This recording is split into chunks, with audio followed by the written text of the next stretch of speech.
তোমরা সবাই কেমন আছো? আশা করি ভালো আছো, আর আমিও আছি, মোটামুটি আছি। হঠাৎ কালকে আবার বাপের বাড়ি যেতে হবে। এসছি 27-28 দিন মতো হয়েছে, তো যেতাম না, 19-20 দিন পর যেতাম। দাদুর শরীরটা হঠাৎ করে খুব খারাপ হয়ে গেছে।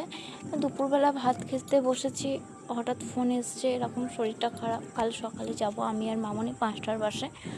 তো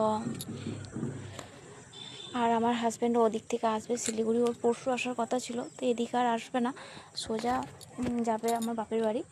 তো আমার শ্বশুরই মানে যেতেন, কিন্তু আমাদের মানে মাঠে ধান তোলা হচ্ছে, ওই ধান সব এখনও মানে অর্ধেকও তোলা হয়নি, ঠিক আছে, এখনও মাঠে ধান পড়ে আছে।